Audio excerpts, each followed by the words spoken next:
Subscribe करें हमारे YouTube channel साधना gold को और पाएं वीडियोस सबसे पहले। बेल आइकन दबाना ना भूलें। राधा रानी की एक सहचरी सखी हैं जिनका नाम है ब्रजा देवी। एक दिन की बात, ब्रजा देवी श्याम सुंदर की सेवा में थी तो कुछ हास्य परिहास कर रही थी।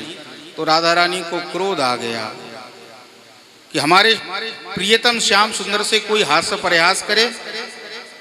तो राधा रानी ने ब्रजा देवी को श्राप दे दिया कि तुम जाओ, मृत्यु लोक पर चली जाओ।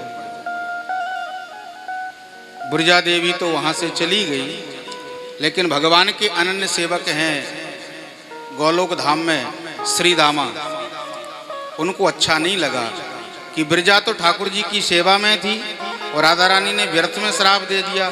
तो श्री दामा ने राधा रानी से भी कह दिया कि आपने ठाकुर जी की सेवा से ब्रजा को अलग किया है, तो मैं भी श्राप देता हूँ, आपको भी ठाकुर जी की सेवा से अलग होना पड़ेगा, आपको भी मृत्यु लोक पर जाना पड़ेगा। तो जो ब्रजा नाम की सखी थी वो भी भगवान की प्रियसी थी, सेविका थी, भगवान की भक्त थी। तो उन्होंने अवतार लिया किसके रूप में? यमुना जी के रूप में। यमुना जी जो हैं भगवान की गोलोक की राधा रानी की सहचरी सखी हैं, ब्रजा नाम की। अब जब राधा रानी को भी श्राप दे दिया श्री दामा ने कि आपको भी मृत्यु लोक पर जाना पड़ेगा, तो राधा रानी ने श्याम सुंदर से कहा, सुनो श्याम सुंदर, अब श्राप मिला है तो मैं जाऊंगी, लेकिन आपकी सेवा में दुनिया में किसी को देखना पसंद नहीं करती हूं।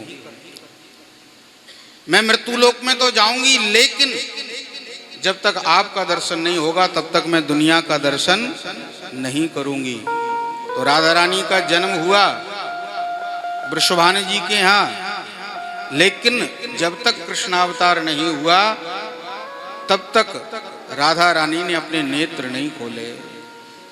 बहुत प्रयास किया गया, बहुत सारे वैद्यों को दिखाया गया, लेकिन राधा रानी ने अपने नेत्र नहीं खोले। और जब भगवान श्री कृष्ण का अवतार हुआ और जब वृषभानु जी को पता चला, इनके मित्र हैं नंद बाबा, कि हमारे मित्र के यहाँ बेटा हुआ है, तो बधाई देने के लिए जब आए और संग में अपनी पुत्री राधा रानी को लेकर के आए, और राधा जी ने जब देखा कि भगवान का अवतार हो गया है, तब इन्होंने नेत्र खोले। तो ठाकुर जी ने राधा रानी को ये वचन दे दिया था, राधेजू चिंता मत करो, आपकी अगर ऐसी प्रतिज्ञा है कि मेरे अलावा आप किसी का दर्शन नहीं करोगी, तो शीघ्र अतिशीघ्र मैं अवतार लेकर के आऊंगा। तो कहीं ना कहीं संत जन कहते हैं अगर राधा अवतार नहीं हुआ होता तो शायद कृष्ण का भी अवतार नहीं होता। तो कृष्ण अवतार भी हुआ तो राधा रानी की वजह से। और राधा नाम की महिमा है, राधा राधा रटत ही सब बाधा मिट जाए, जन्म कोट की आपदा राधा नाम सो जाए।